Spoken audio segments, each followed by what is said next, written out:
So, good morning, everyone, and thanks again for being here today. This was a topic that was a requested topic to talk about how to read some of the company financials. Um, Particularly, they mentioned the balance sheet, and we'll do it in a couple of different ways today.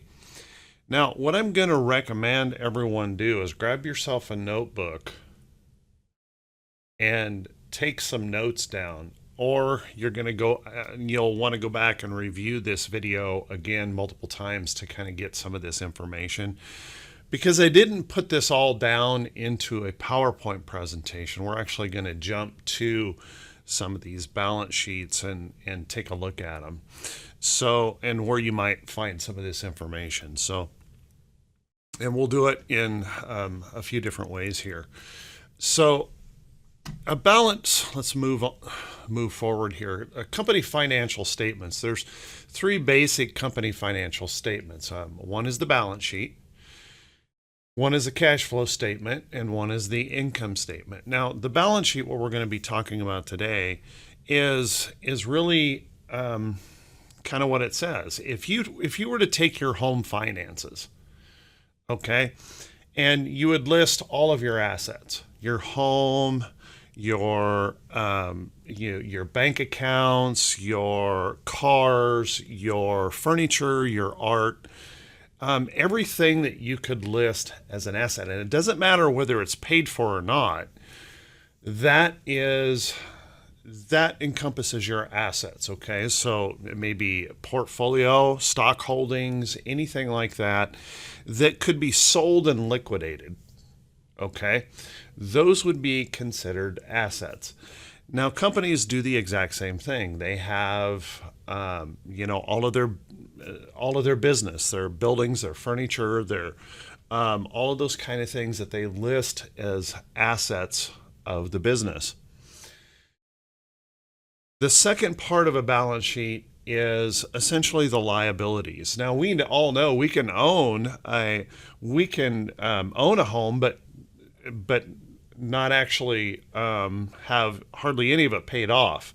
So you can list it as an asset, but the liabilities that you have on that could be nearly as much as the value of the home. Okay, so the liabilities are the second part of the balance sheet.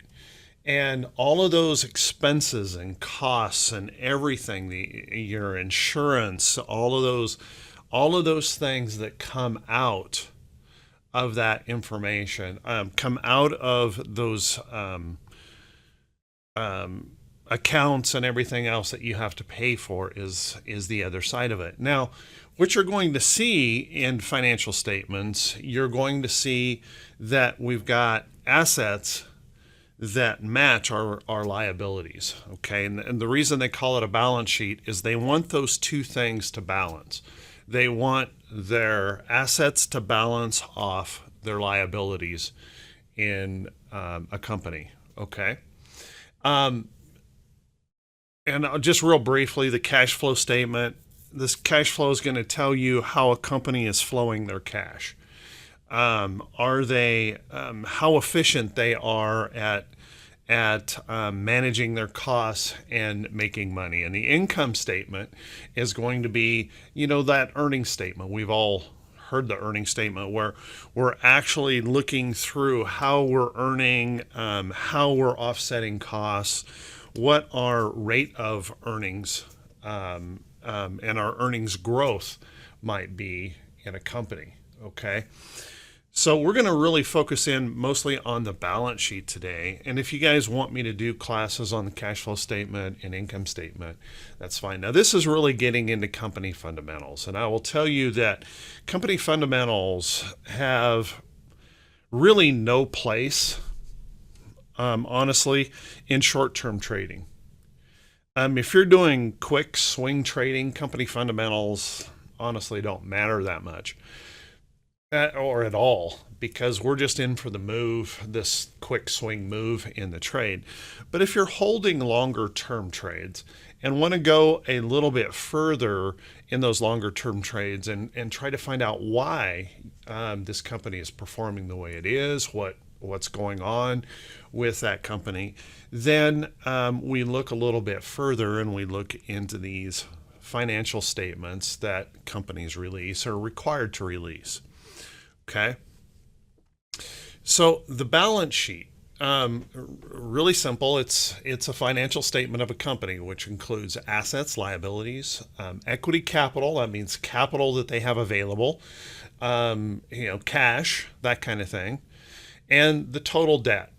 And it's at a specific point in time. So you really calculate kind of your balance sheet with assets equals liabilities plus equity.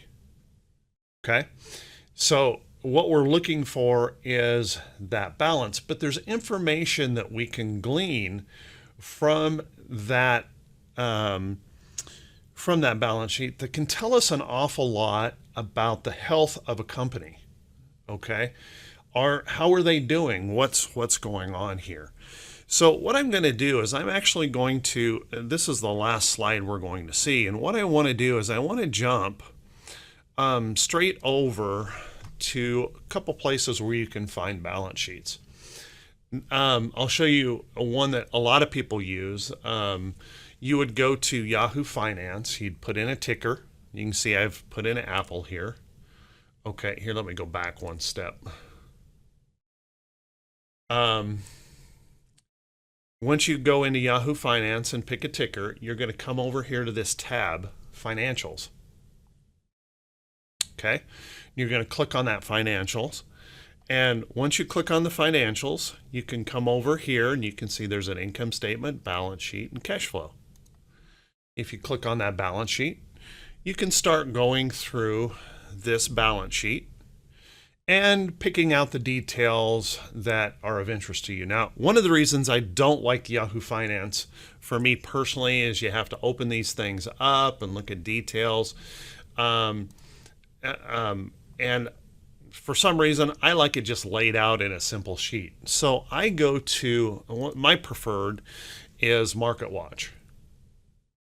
So you can see I typed in Apple here and clicked on the financials and chose the balance sheet.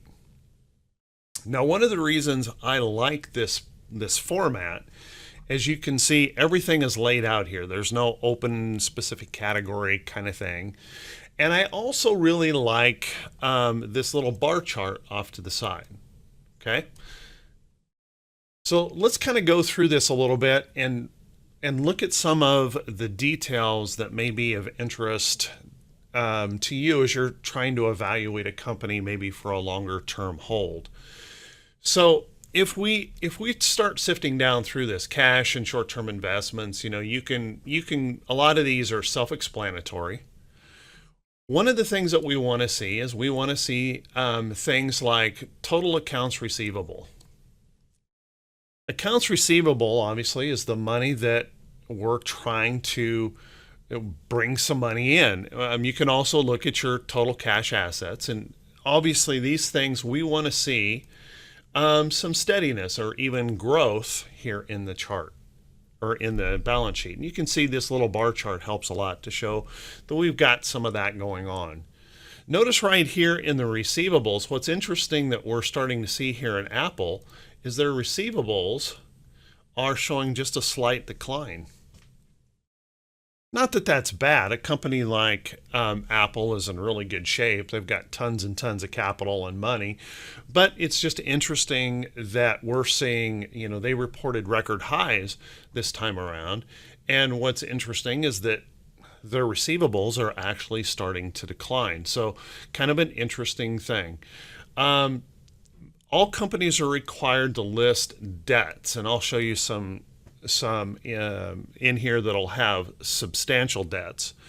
But notice that Apple has cleaned that up. They have no bad or doubtful accounts out there. People are paying their bills, kind of going through, and so they're showing some stability here in that. Take a look at their inventories. Now, inventories are staying pretty darn flat. Now, that's an important thing. If you look at a company and you see that their inventories are growing, That can be a problem. That means they've got too much inventory. There's a cost of holding all of that inventory. It kind of points to an inefficiency of turning over that inventory. Their sales aren't coming in very good. So if you start to see inventories really start to spike, you want to see those staying relatively flat, relatively level. And as you go through here, you can see all raw materials and plant equipment and all that kind of thing. And you can really start pulling out some details of a company. Just checking out the different things. Now we come down here in the bottom and you can see this is our total assets. Okay. And I'm going to scroll clear down here at the beginning. This is the asset portion of the balance sheet. If I scroll all the way down, look at this number, 323.89 billion. If we come down here to the liabilities, you'll see 323.89 billion. Okay? Balanced. So well, you can imagine with all of these details, guys, how easy it is to manipulate some of these numbers for companies. And sometimes you wonder, come on, really? Are we actually balanced? But they're required to balance by the accounting standards. So these balance sheets have to come out with a balance. Now, as we come down here into the liabilities, notice that accounts payable growth. Take a look at what's happening here in Apple. Their accounts payable growth is declining, rather substantially. That's going to be something that they're going to need to correct right away. You don't want to see their those payables, the things that they have to pay on, you want to see those. I'm sorry, I said that backwards. You want to see those staying flat or getting a little bit better. And so our payables are declining. Now, one of the things that can mean about a company for Apple is that they can be kind of going into a period where they're not reinvesting so much into research and development or adding new things to the company. Their growth is probably slowing as a company because they're not adding in any of those major payables where they're buying up additional companies, doing anything like that. They're starting to slow here just a little bit. As you go down through the liability statement, there's a couple of things that I really like to pay attention to. When I'm looking, when I'm looking at a company, if you take, excuse me, little frog in my throat here this morning. Sometimes companies utilize deferred taxes a lot, meaning that they have received special deals from the states that they're in or the federal government or something along those lines, and they're really not doing much for taxes. I'll show you in Tesla how this is huge. But you can see here in Apple, it's matured enough as a company.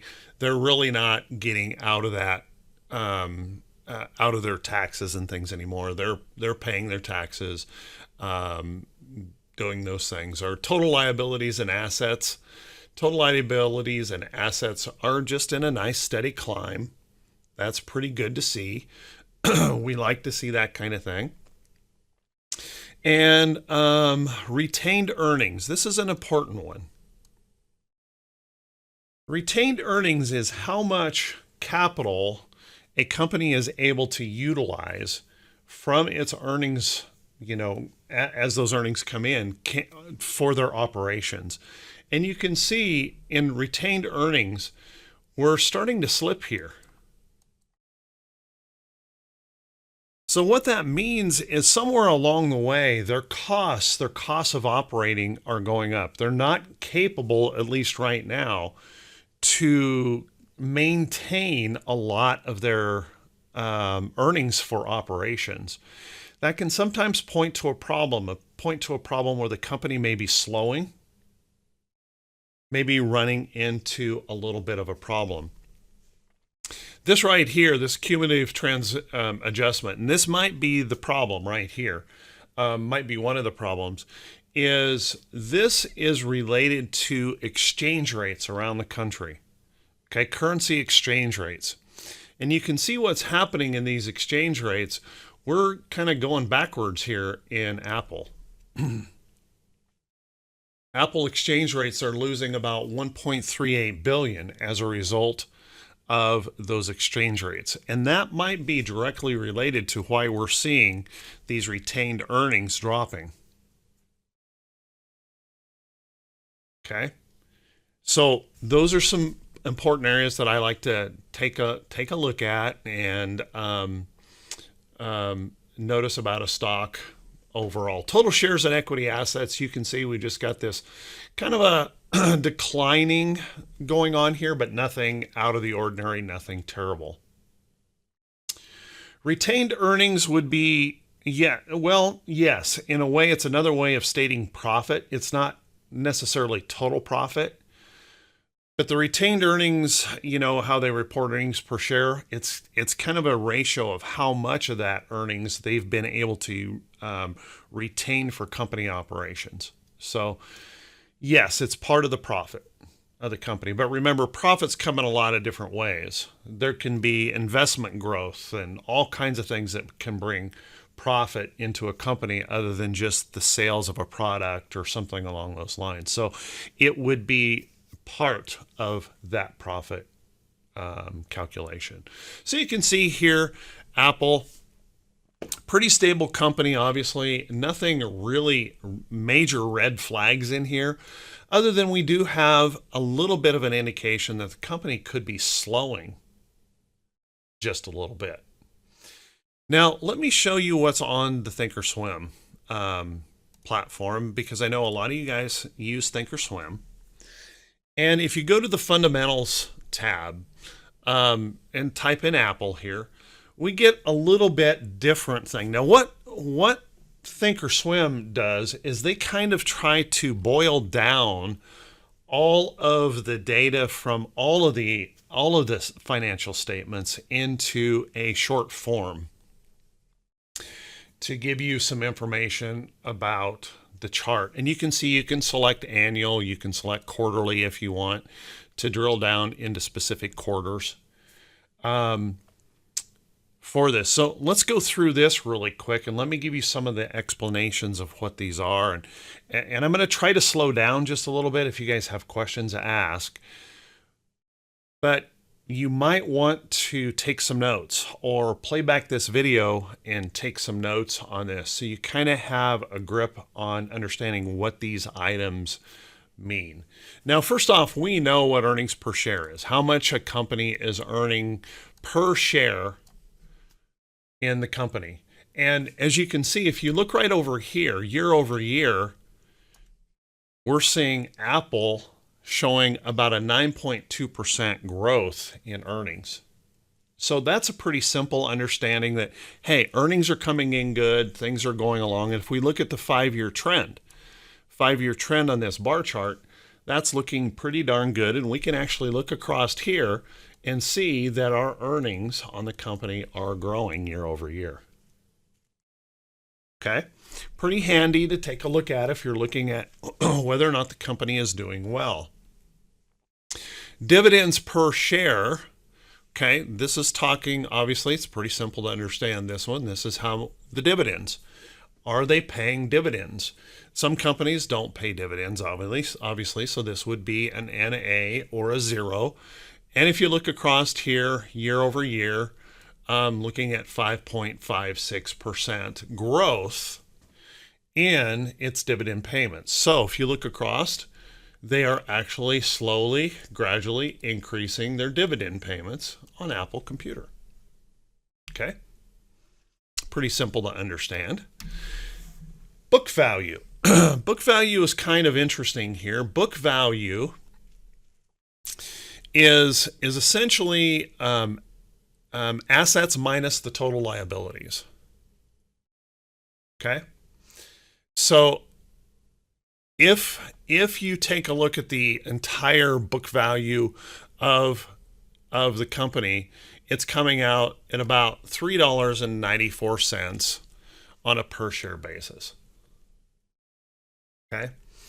Kind of showing you that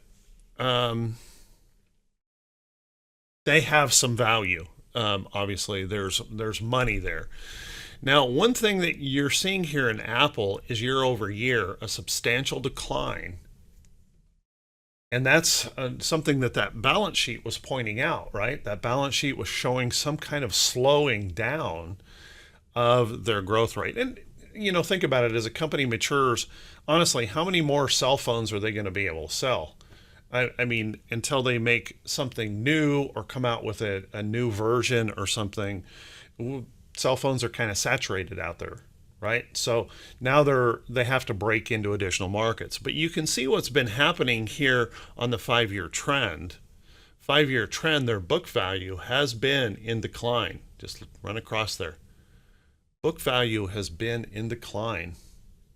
So they're struggling with that new product or trying to stretch out into new areas of market to expand that. They're running out of places to go. Okay. Cash flow per share. Cash flow is it's basically cash that they have generated minus the cash that flows out. Okay. So it's basically the cash that's left over after the company pays for its operating expenses and things like that. And you can see cash flow, they're flowing pretty good cash. For some reason, we don't have a year over year here on this data. I don't know why, but they're flowing plenty of cash per share. That's not a major problem. Free cash flow. Now, free cash flow is just a little bit different. It's going to be that cash that is free to use, that they can pay debts and liabilities and all of those kind of things. How much is left over once they get things done, taken care of? And you can see 306. And it's having a growth rate right now of 15.11. So their free cash flow is moving up. They're moving cash. And you always want to see that in a company. And then sales per share, pretty self-explanatory. How much are they making on a per share basis by their sales? And we can also see that that's increasing. So you can see here on the Thinkorswim platform, what they've done is they've combined a lot of the income statements or financial statements together to give you this really brief snapshot of how a company's doing. Now let's move on down here. Profitability. This is where we learn about the different ratios. Free cash flow could be used for that, yes. Yep. Because it's the capital that's kind of left over that they have available to reinvest, product development, those kind of things, building new buildings, all of that kind of thing. Return on equity. Now, return on equity seems pretty simple. It's the net income that the company makes, and they divide that by the shareholder equity. Okay, how much do shareholders hold of this company? It's kind of considered the return on the assets. So the company has so many assets, and we have shareholders owning a lot of that stock, a lot of those things. And what is the actual return on those assets? And you can see here we've got lots of return, and we've had substantial growth in the return on assets. Now, what this can mean is that the company is really no longer in the expansion phase. They're not really building, but what they're doing is they're becoming more efficient in utilizing those assets to generate money. Okay? To generate money. Okay? return on assets, and it's kind of funny because the return on equity is really considered the return on assets. The return on assets is the net income minus or divided by the assets. So what the return on assets is how efficient a company is utilizing their assets to generate capital. Okay, so we're looking at a nice positive number here, and we're seeing a growth in this. So the current assets that the company has, you can see that we've been getting nice growth. And so it's kind of their efficiency on their assets to achieve results. Okay, so you can see that's improving. So Apple is very, very strong there. Gross profit margin, pretty simple to understand that. Net sales minus the cost of doing, cost of goods. And so our gross profit, strong gross profit number, and it's increasing by 1.9%. Unfortunately, what we're seeing here in Apple is they're not keeping up with those inflationary costs in their structure. So what's happening here is our numbers here are starting to show a flattening curve. They're not, at least they're staying ahead of it, but it's flattening out just a little bit. And notice that we were a lot stronger here, and now it's starting to diminish on the 5-year. Okay. Operating margin. Operating margin, you can see right here, that's earnings divided by the sales.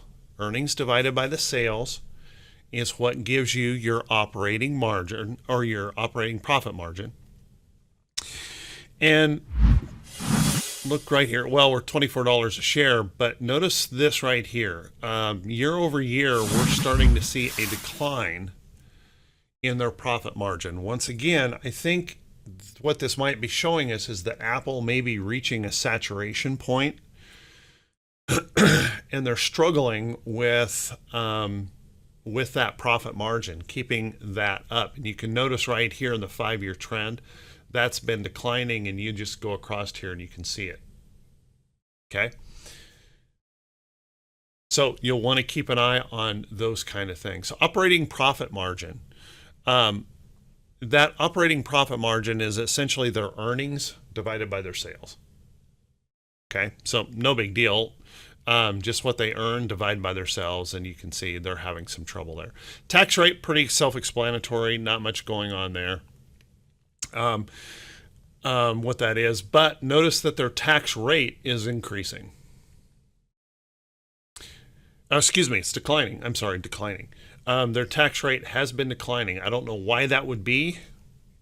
Maybe because they've had more write-offs, those kind of things. I don't know, but they are showing a decline in that tax rate.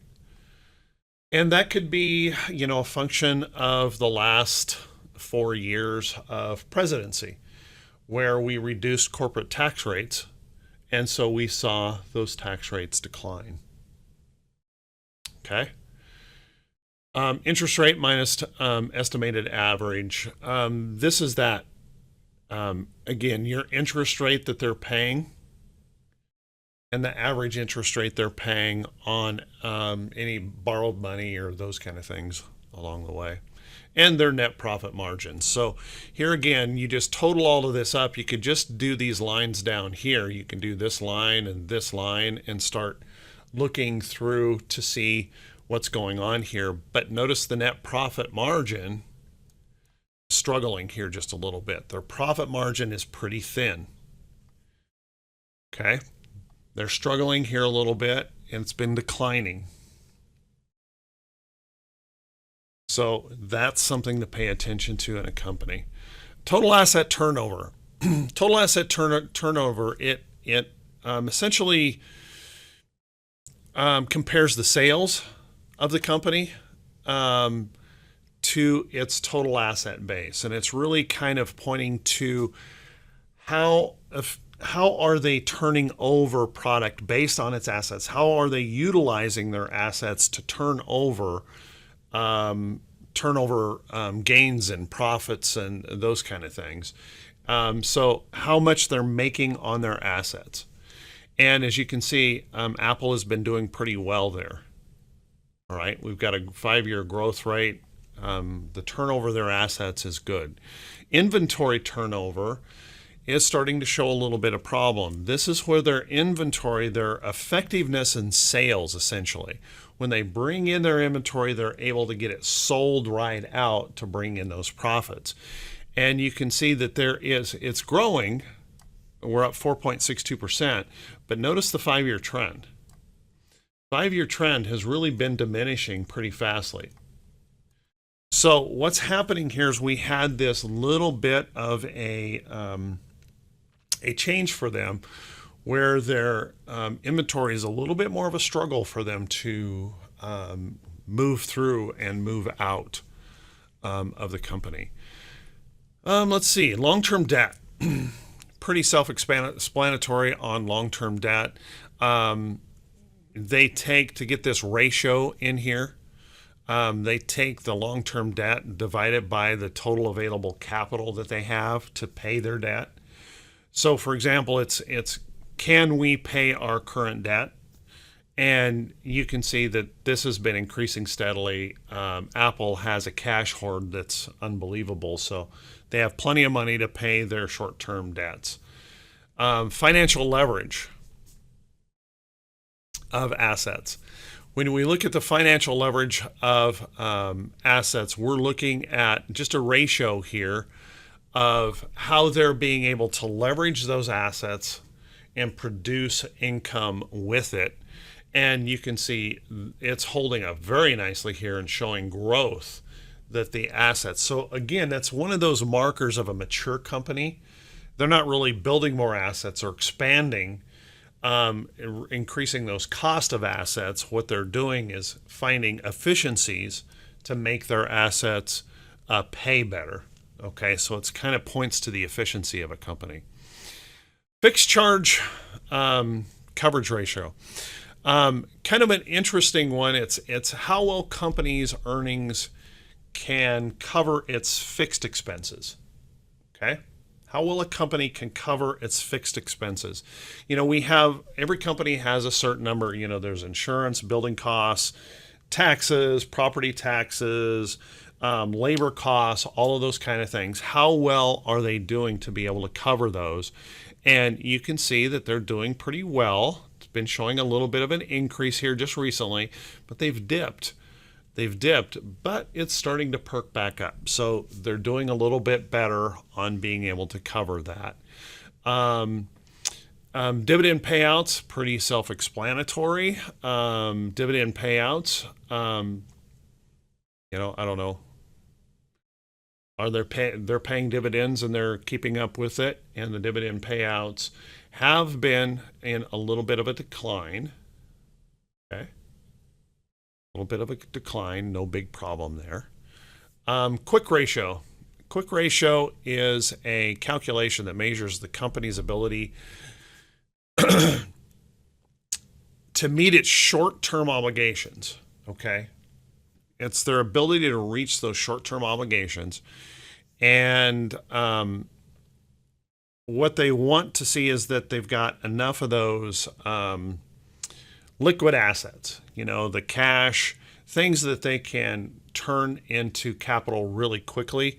Kind of the 12-month kind of thing, the really short-term obligations. Are they able to pay those short-term obligations over and over and do it pretty well? And you can see the quick ratio is showing a little bit of a decline here, but showing a little bit of decline on the 5-year, but staying pretty stable, and overall they're doing fine here.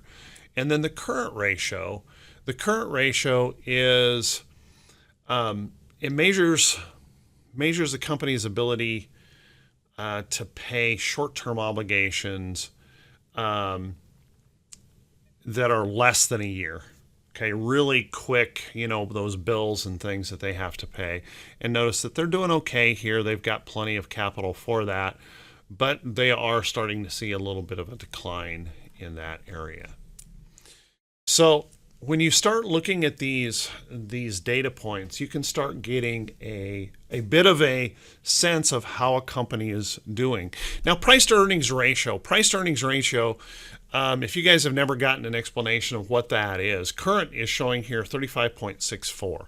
And price to earnings ratio, it really shows how much an investor is willing to pay per dollar, okay, of earnings. Okay, so right now, investors are apparently willing to pay $35.67 for a $1 earning. Okay?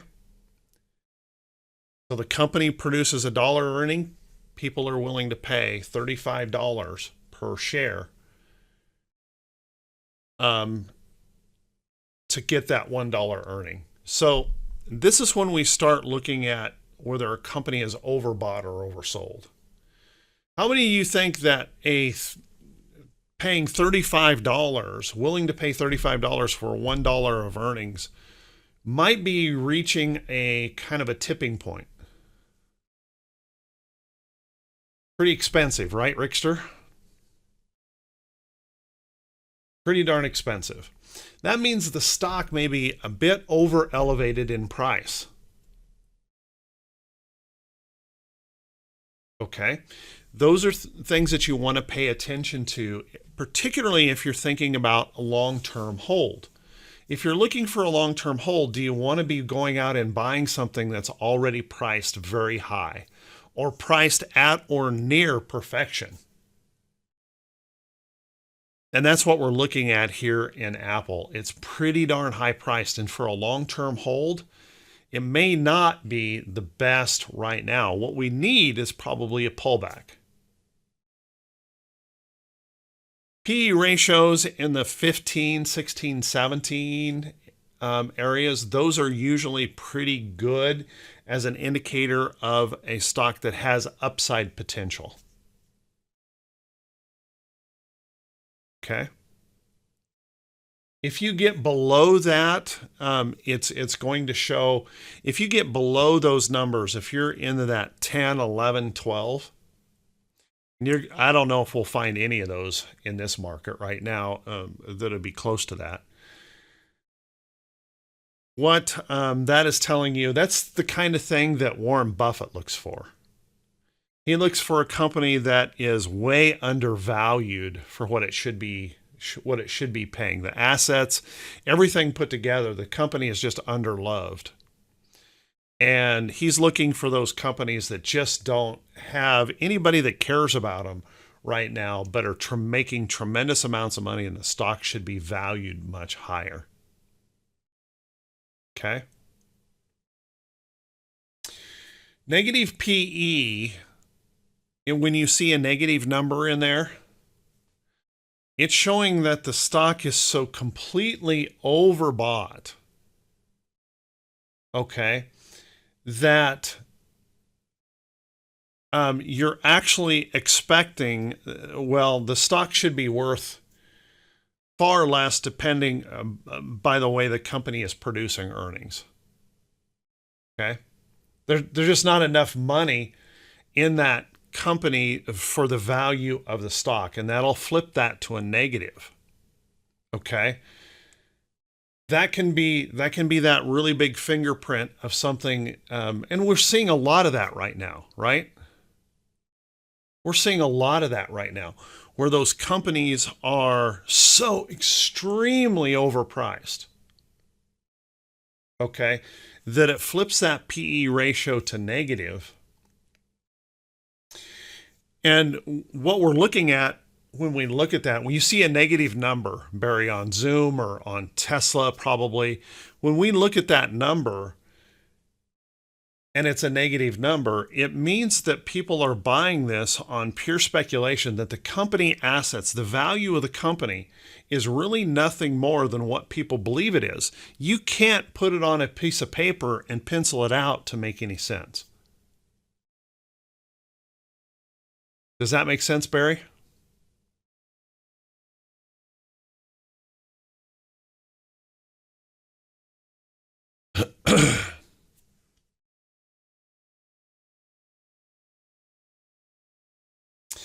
Yes, they're earning less than what the company assets and things are. That puts it into the negative. That's correct.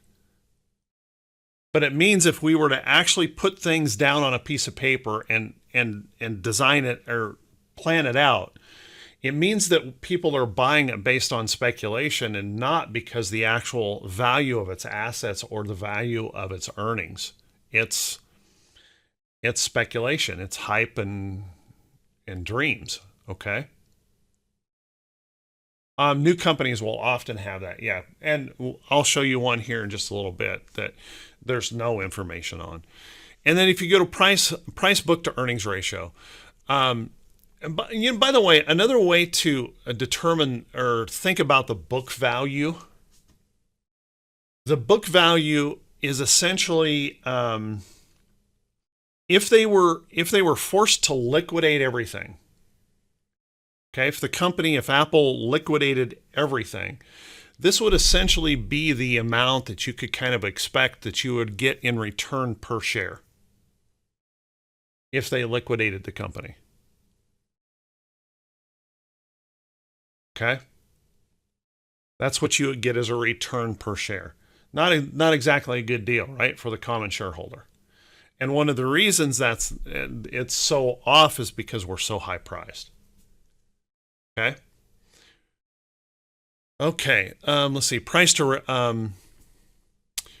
book value. Um, what it's giving us is a ratio here of how much shareholder value there is based on the book, and the 5-year average is increasing. By the way, these are showing good, strong numbers in here. Okay, so there's nothing in this Apple report that is bad. Okay. Cash flow ratio is strong. By the way, that measures, let me think here, the stock's price. If I'm correct, I think it's the stock's price relative to its operating cash, its cash flow per share. So we've got plenty of cash. We're doing everything right. Our dividends are good. This is down here where it talks about market cap. Notice in your revenue side here, it's kind of nice, these little bar charts. You can see revenue is increasing, income is increasing, earnings per share is increasing. Dividends per share are declining, and book value per share is declining. So you can get kind of a general read of the company. All right. Now, I'm going to go back here really quickly. Now that I've explained that, I want to go a lot faster here because I know this gets pretty monotonous. Let's take a look at a stock like, let's do NKLA. If we throw NKLA in here, and then we come down, notice that right in here, NKLA, we can't even get to a financial. Well, that's not true. There's financials there. There companies so new, sometimes there won't be a financial. But notice right here, it says financials, but there is no data available. We can't get a balance sheet. This company has never produced anything yet that can be substantiated. Okay? So when you look at a company like that as a long-term hold, it's kind of scary, right? You don't know what you're buying. It really has. This is the kind of thing Warren Buffett just avoids altogether. There's no, in his eyes, there's no value here. There's nothing. This is hope and dreams. Okay. If we were to look at a stock like, trying to think of a stock that might have been suffering. Let's take a look at a stock like Mattel.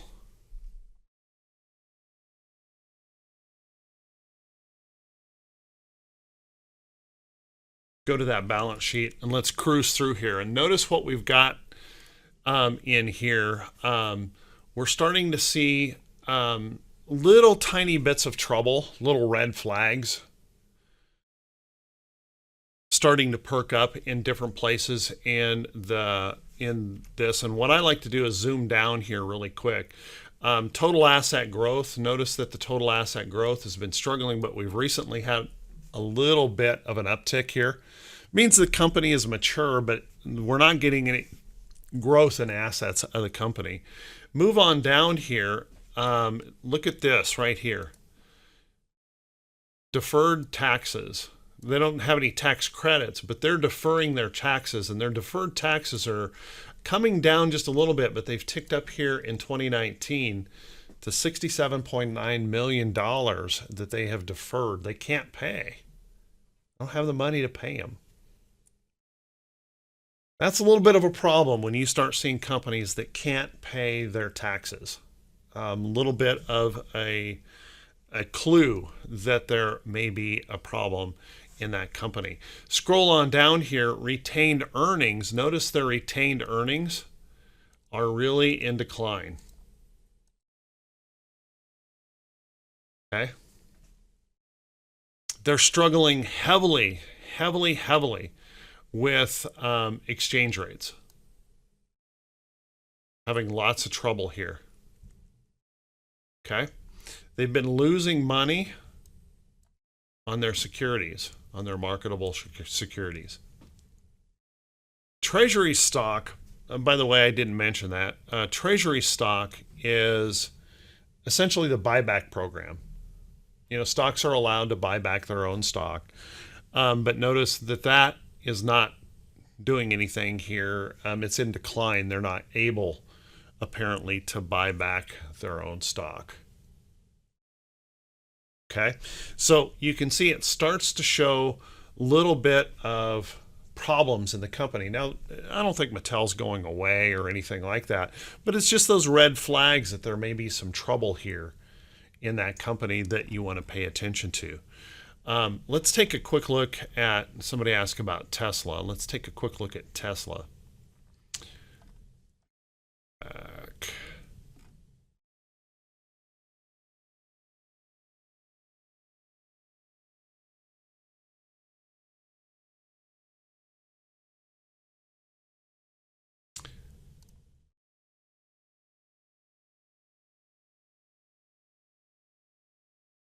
Go. There's our balance sheet.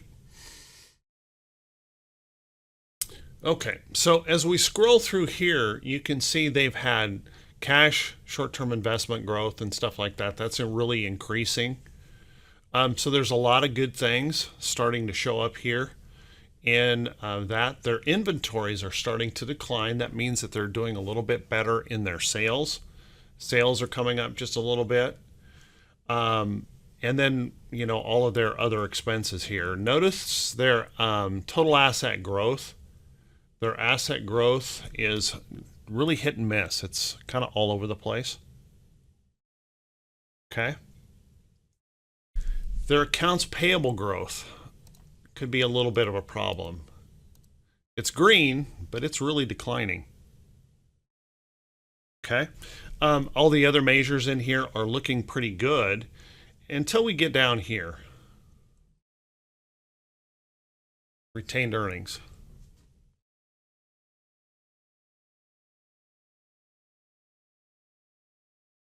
There's $6 billion that they are having to borrow to pay their expenses because they're not keeping up with it in earnings. Notice that they never have. Their earnings are not paying their expenses. They're having to borrow money or issue new stock. And we've seen that recently. They've done 2 stock issues here recently to raise capital. Okay, because they are not making any money.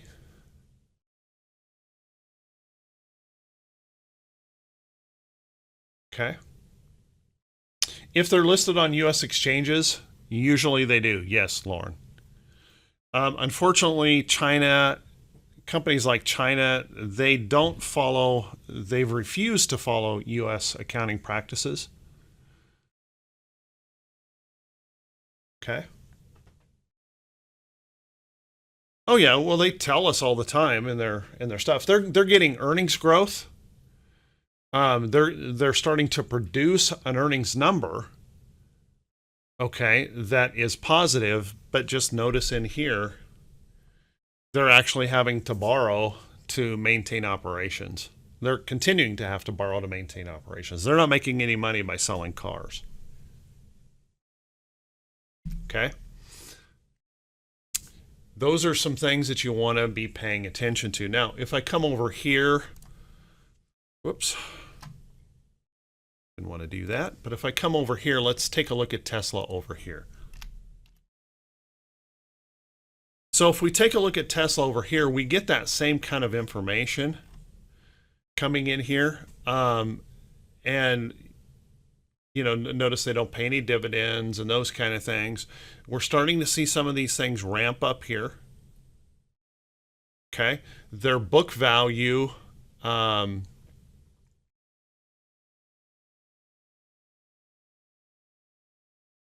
that's weird. There it is. Their book value has had a major increase. If they closed down everything and liquidated everything, you could expect to receive about $23.45 a share for your common stock.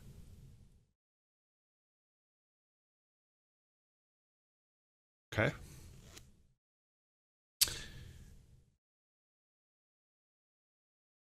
All right. So you look at these numbers, revenue is in decline. Book value per share is rising. They've added more assets. Oh yeah, I mean companies are famous for manipulating these numbers to make them look as good as they can. What you always want to do when you're looking at these numbers is kind of take them with a grain of salt. They're probably not as good as what they're being displayed. Okay. Let me show you one other thing down here that you guys may not know. If you look in the Thinkorswim, come down here to company details and scroll this down. It gives you a description of what the company does and that kind of thing. It can be really handy if you're researching a company. And then come over here to this one. What drives the stock? Oh, there it is. There we go.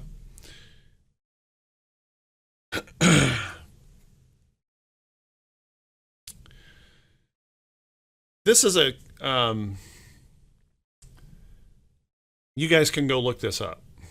It's a ratio that will calculate out kind of the estimated value of what the company should be worth based on assets and all of those kind of things. Current market value kind of a thing. And take a look here. We've got a stock that's trading at what's Tesla trading at? 800 and some dollars. It's worth about $376. Okay.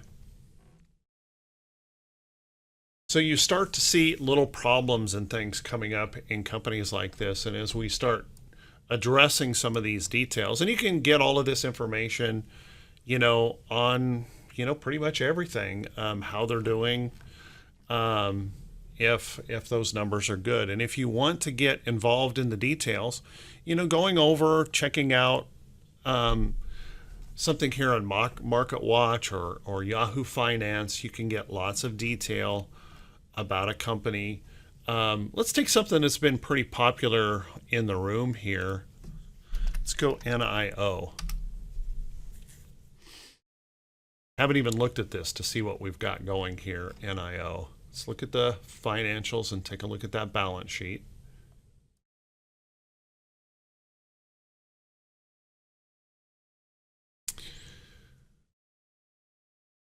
Cash growth and investments, a major drop here.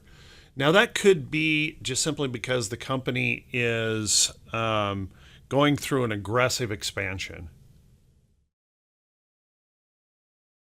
Yeah, Warren Buffett would not be a buyer of, that's correct, of Tesla.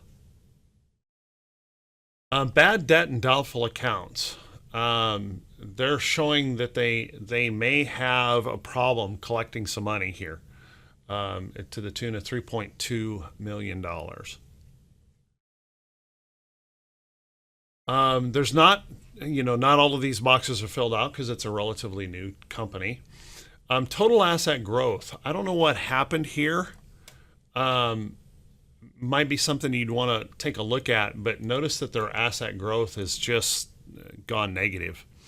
That could be that they built out their facilities and they stopped building for a period of time. You'd want to check that out a little bit, but their asset growth is no longer going up. In fact, it's going down. Continue to scroll down here and you're going to start to see the problems really start to show up here in the chart. Equity totals, common equity totals, they're declining bad. Common equity assets, they're declining, not looking good. Retained earnings, they're having to borrow $6.65 billion for operations because they cannot, their earnings are not paying the bills. Okay. They're struggling with exchange rates like everyone else is right now. They're not doing any buybacks. So you can see there's some problems here. Some major red flags for anyone who wanted to take a long-term hold in this that's not really staying focused to the technicals. Now, please keep in mind that there is a distinction here that's important. Can we trade NIO and hold it for weeks and even months? We can, as long as we're paying very close attention to the technicals of the chart. Okay. What we know is that people are buying NIO based on speculation, because if we put the numbers down on paper, it doesn't add up. Okay? It doesn't add up. Okay? So as we go through here, there's some problems that are certainly red flags for that longer term hold. So we can hold that stock, but we got to make sure that we're not doing it based on the financials of the company, because they don't support the current price of NIO in any way, shape, or form. Company's not making money. Okay. Let's go to the Thinkorswim side and take a look at NIO. You can see over here, earnings per share. They're losing money per share. Their company, the book value per share, essentially what this is saying is you would owe them about 85 cents if they liquidated the company right now. You'd owe them about 85 cents per share if they liquidated everything, because the value of the company is underwater. Okay.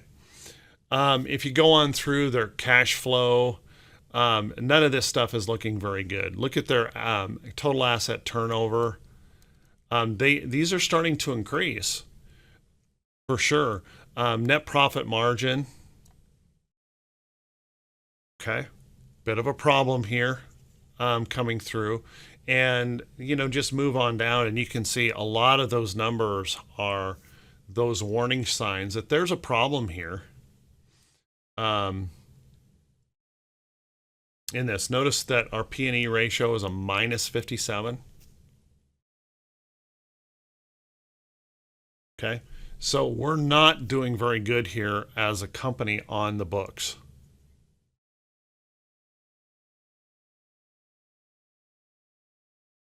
Investors, angel investors, people that believe in the company, those kind of things, they will lend.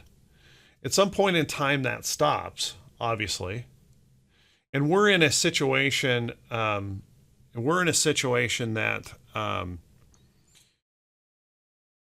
it's high speculation on stocks that have never made any money. Yeah, the chart looks great.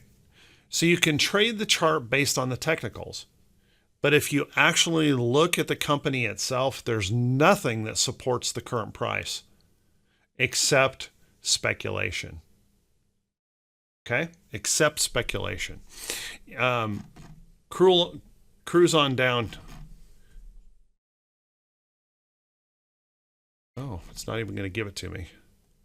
Not even going to, there's not enough money or not enough information for there to calculate some of these other things. So just kind of keep that in mind.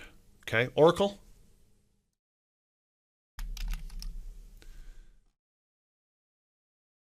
Oracle making nice money per share. Notice the growth rates are in here. Book value per share is declining. Everything is staying pretty copacetic in here. Revenue has been in decline here recently. And a lot of these companies are seeing recent declines in revenue, and a lot of it is due to the pandemic. You're going to see this a lot. P/E ratio is 18. So even Oracle and Enderlove stock is pretty high in its P/E ratio. It's not really showing a major value play, but it's showing we're way underneath most valuations for companies right now. We're staying in more of a normalized range here on the P/E. Okay. Yeah, you're welcome.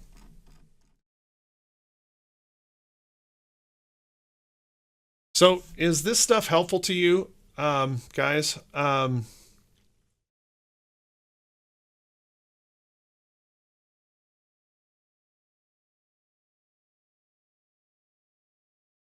It does, TiVo. It all depends on what kind of a well, there's a major distinction between traders and investors, right?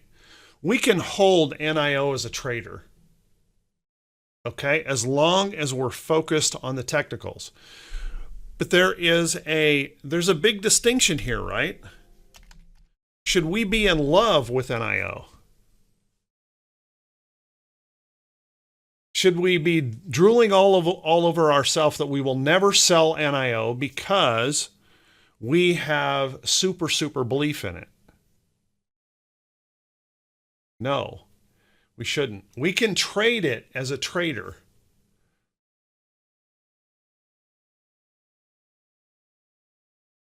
Okay? And until the company starts showing some actual numbers that can support these prices, okay,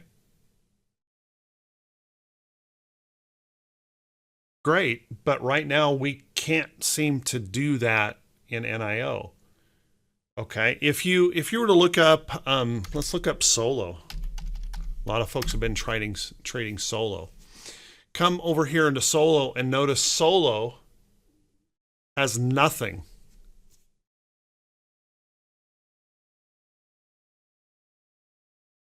There's nothing.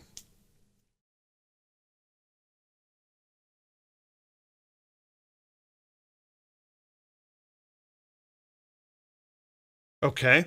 Now that doesn't mean that we can't trade it technically. They don't have anything to report. There's nothing there.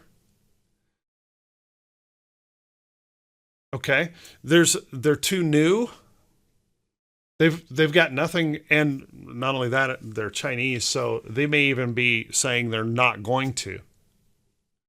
But there's nothing to go on except the technicals of the chart. So these are typically not, they're fine for those traders, right?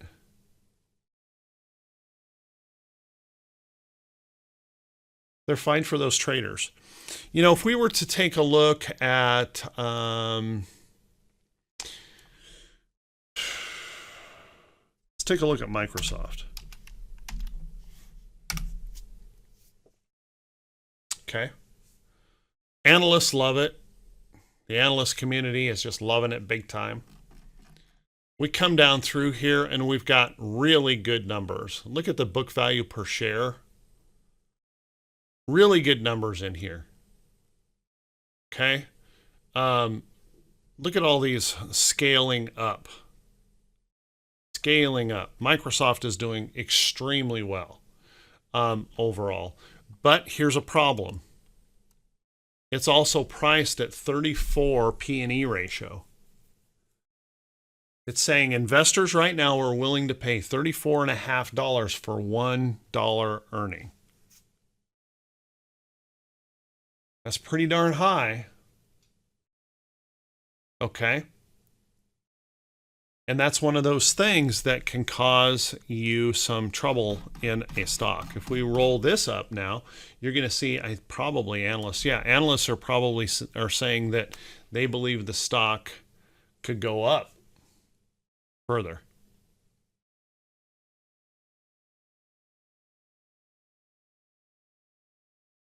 But their PE ratio is extremely high. So if you're thinking about buying this as a long-term hold, probably not the best thing to do.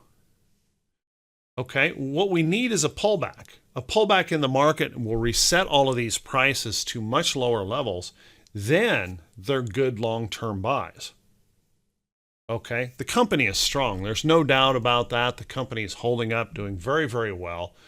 But you can see that we've got some pricing problems here where we're very, very high priced in these stocks. Let's take a look at Netflix. Analysts, a little bit of mixed here on it. No dividends. They don't pay any dividends. Their book value is strong. Everything is looking good in here. But here's a problem.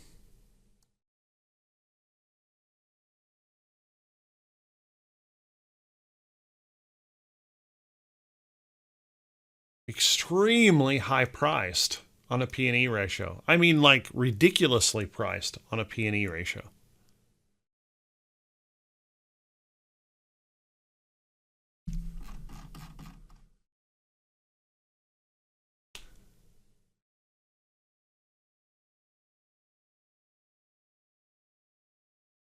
Exactly, Barry. Trading only. They're not long term. You don't want to be looking at those for that long term hold. Okay.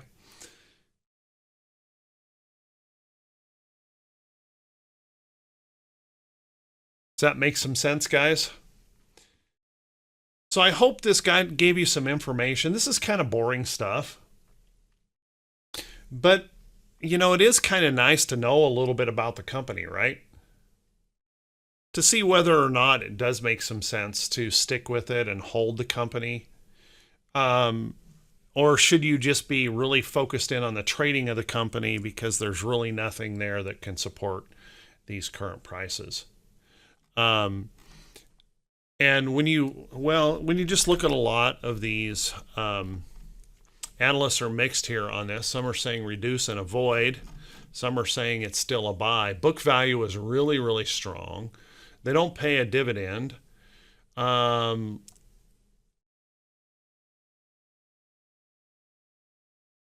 their P&E ratio is a lot better than a lot of companies right now.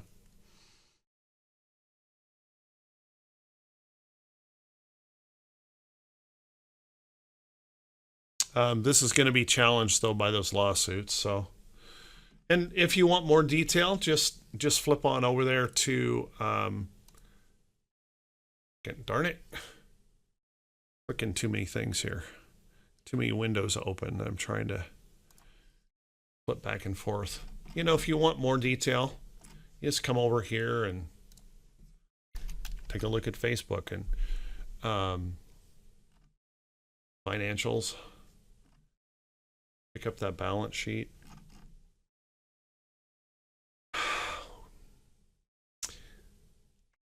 $114 million in doubtful accounts, bad debt and doubtful accounts. Looks like it's coming down a little bit, but that's not something you want to see. Their asset growth has slowed way down here. Let's see what their retained earnings are. No treasury buyback, retained earnings staying very, very strong. Okay, so they've got plenty of money. They're making money. You know, Facebook on the books right here looks pretty good, except for this bad debt. That's a kind of a problem.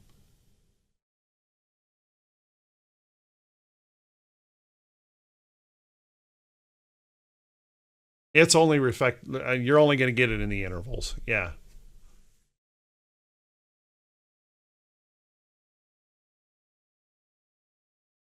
Amazon? Sure, we can look at it.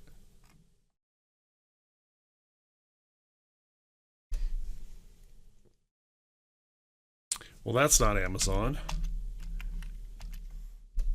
There we go. That was too fast for the...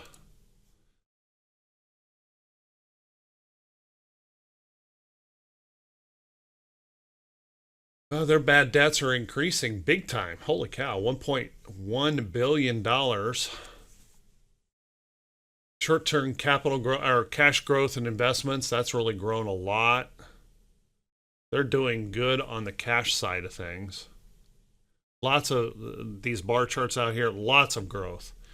Total asset growth is company is continuing to grow its assets pretty darn steadily and strong. Come down in here. Accounts payable growth. Oh, their payables are going up like through the roof. So apparently they're investing in some other things or trying to grow into new areas. So they've got some really expensive payables. Liabilities for assets, those are holding in steady. There's nothing wrong with that. Retained earnings, continuous growth in their retained earnings. They're doing well there. They're not buying back their stock. They're decreasing their stock buybacks, at least it looks like. And yeah, overall, this is looking pretty strong. If we look at it over here on Thinkorswim,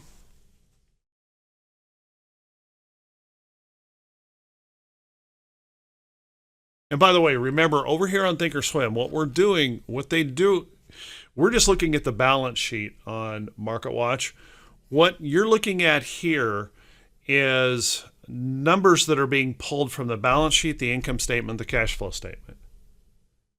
Okay, so we're getting a fuller snapshot of the company here, and it's more just that snapshot of the company for evaluation.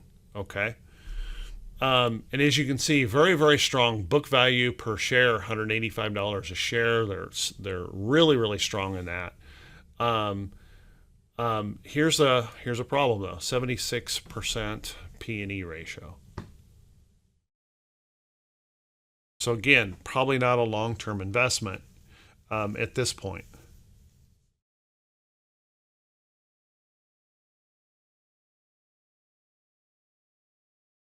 Oh, I know.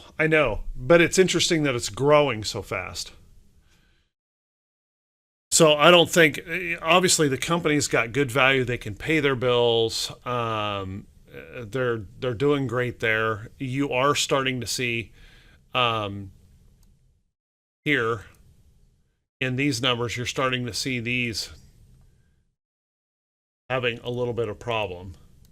They're declining a little bit, but nothing terrible. Okay.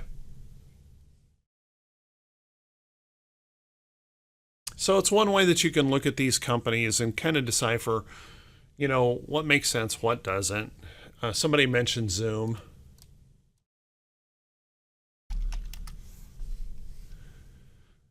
Zoom has not enough data to do anything with.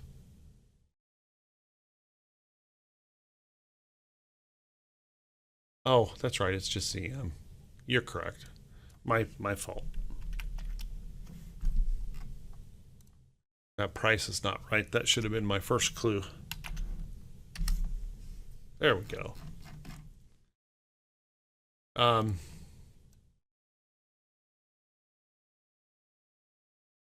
Total speculation.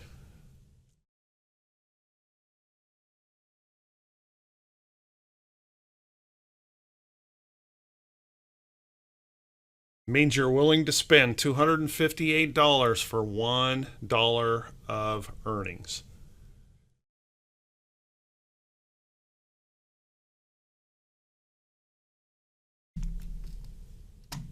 That's not too cool, right?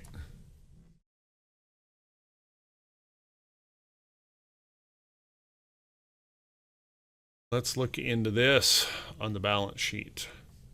And you can see, you can kind of get you can spend a lot of time doing this. And, for the technical trader, this really isn't valuable for the most part. Unless you're kind of getting yourself stuck into this idea that I'm going to hold like NKLA forever, kind of a thing, when the company doesn't show anything. That would be an issue. One thing I'm seeing in a lot of these balance sheets lately is this bad debt is really accumulating. Now, I don't know if that's a function of what's happening COVID-wise, but that bad debt really been accumulating pretty heavily here. You can see Zoom hasn't been around very long, so let's look. Accounts payable growth is that dropped off hard. So maybe they don't need to do any more infrastructure improvements. I don't know.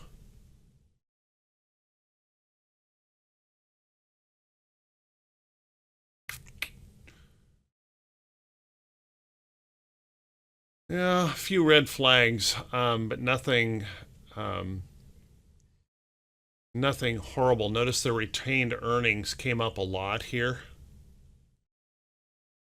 So they were able to hold on to 152,000. The year before they were down 25.15 million.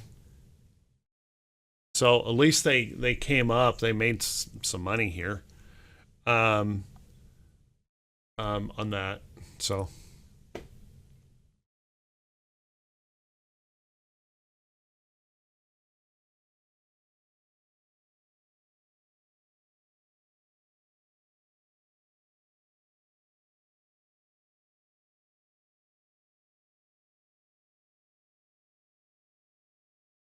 Okay.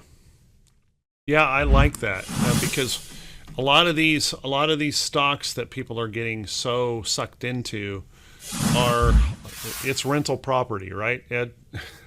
You don't want to be holding that because at some point in time, if they don't get bought up or if the wheels fall off, these things could fall really fast because there's really nothing there supporting them.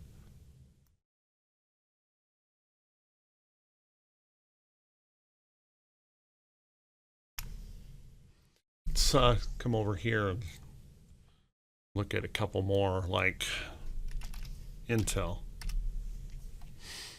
You can see we've got mixed reviews here by analysts. They're doing okay. Book value, everything here looks pretty decent. These are all in growth patterns.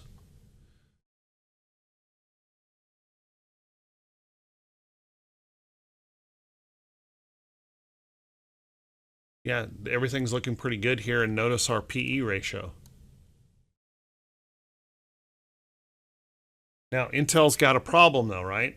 And their problem is their sales chain that's dropping off pretty fast. That could really be a problem for them.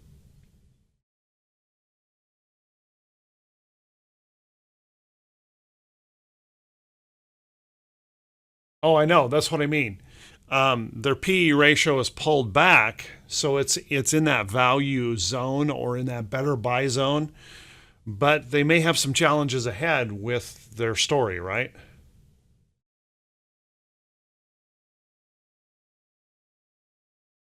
So it's one thing you can't get everything that you need necessarily from this. According to this estimate, in here they've got maybe an $11 upside.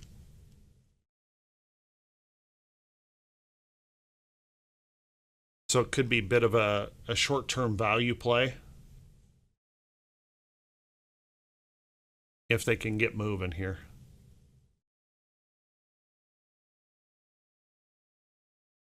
Yep, they're having really tough time in their growth, and companies go through that all the time.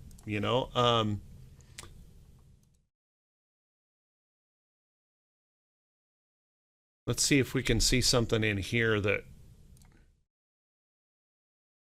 And sometimes you want to just dig down, particularly if you want to buy something and hold it.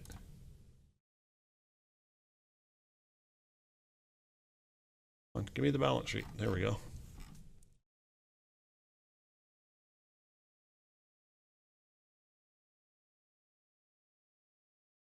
Their bad debt's coming off. I got good asset growth.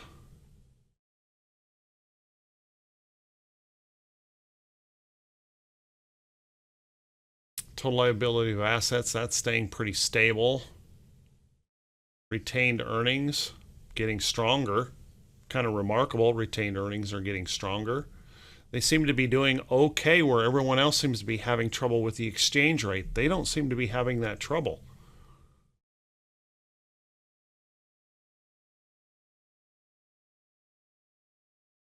So overall, Intel, fundamentally, if you look at their balance sheet, they're doing pretty good. But they have a sales flow problem that may change that dramatically. So, all right. So I'm impressed you guys stuck with this for an hour and a half.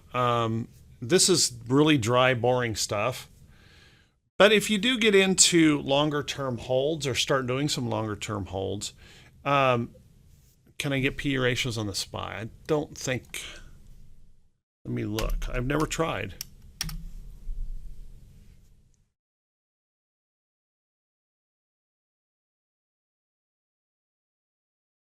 No.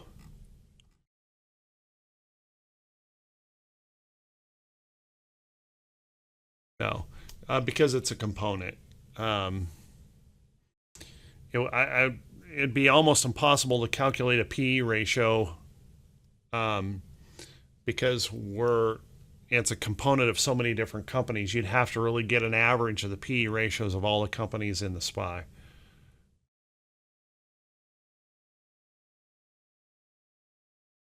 Okay. But you can get some good information here, right? Well, wait a second. Wait a second. Yeah, no, they can't do it. Can't do it.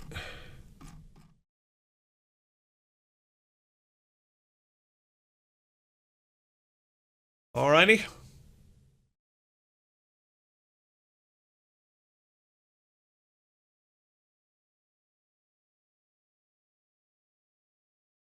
Modi, when I get this put together, it will be posted on the Right Way Options e-learning side, and it will, and I'll send it over to Ed. I'm not exactly sure where Ed's posting the combined e-learning classes, but we'll get that link out there where you guys can get to it. All right. Hope you guys got something out of this that was helpful. I know it's boring. It's not exactly well, it's for me it's more about the chart itself. I have this is just me. If I've been in a company for a long time, sometimes I will peruse the details of the company to see what's going on. Why is this doing so well? Is there a reason for it? You know, I held BDX for a long time, for like, I don't know, 6 years, something like that. And I would come over here and check on this every once in a while, not to look. I wasn't really interested so much in the details, but just see, why is this holding up so well? What's going on in here? And here again, here's a big old company, a PE ratio of 50, manufacturing company. Come on, everything is so high priced right now, so high priced that when this market falls, it could fall a lot because we are so high priced. Okay. Oh, thank you, Kurt. I appreciate it. Thank you, Lauren. You guys are very kind. I appreciate it. If you want more of this kind of stuff, just let me know. You know, this was done by request, so just let me know. Be happy to do more of this. I spent a lot of time studying this stuff because I held several licenses and I had to study it. So I'm more than willing to do these things. Um, but to me, it's still more about the technicals, the price action. Price is king. Price is king. Um, um, that is the most important thing. Clearly, a stock like Zoom, at 258% PE, okay, can it stay high PE for a lot longer than you could stay liquid trying to wait to short it? Yep. Oh, thank you, Ed. Thank you.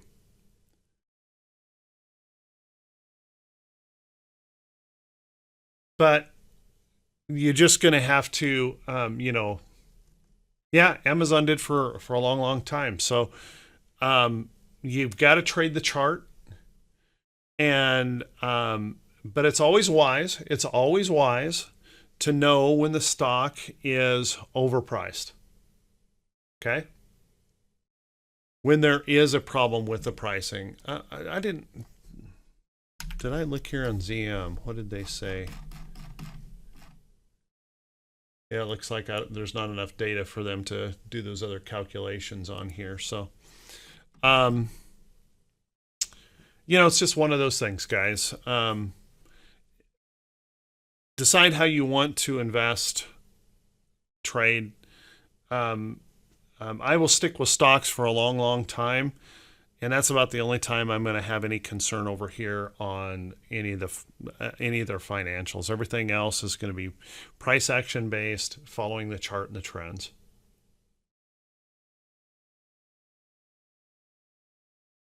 Reasonable PE ratios are going to be in the teens. Okay, mid-teens are usually considered good value or reasonable value for a P&E ratio. Okay. Because remember what the P&E ratio is. How much are you willing to pay for a $1 in earnings? Okay. Right now, people are willing to pay $258 for $1 of earnings. That's pretty rich. Okay. So normally people are looking in those. We want those P's in that 12 to 25. 25 starts getting up there kind of high. And when we start reaching 30s and stuff like that, our PE ratio is reaching out way too far. Okay. So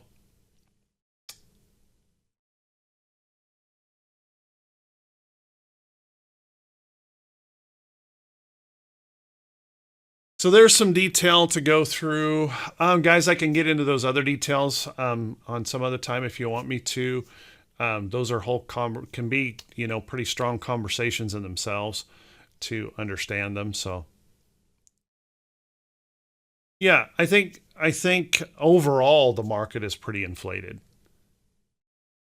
and eventually it will deflate, and then we'll see a lot of good values again.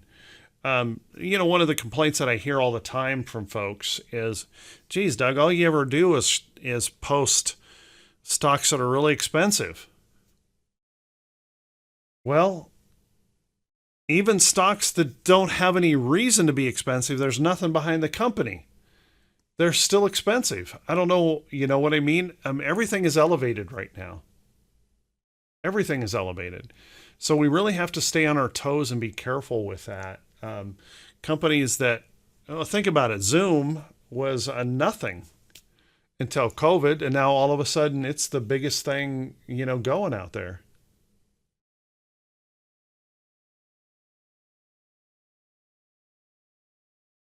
And I think it could get more elevated, don't you, Lauren? If we print another 1.9 trillion and pump it out there into the market, it could inflate even farther.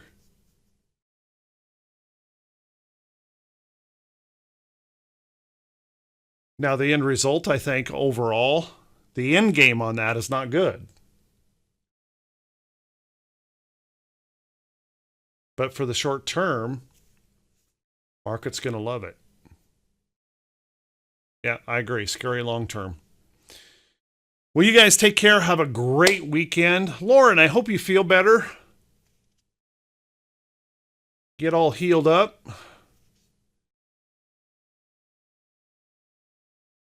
Maybe watch some Netflix or something today.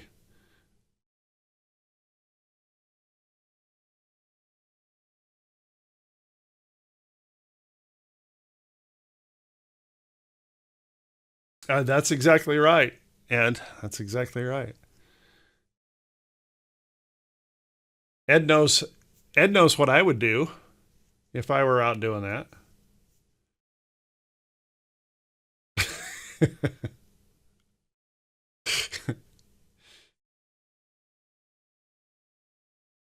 Exactly.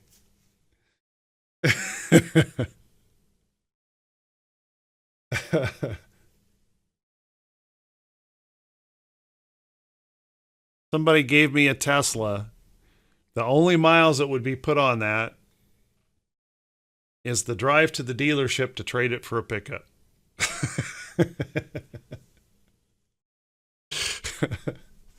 All right, guys. Y'all take care. Have a great, great afternoon. Have a great weekend. Take care of yourselves. Thanks for being here. Hope this was useful. And I'll get this put together as quick as I can and we'll get it up on the website. Be safe, everyone. We'll talk to you soon.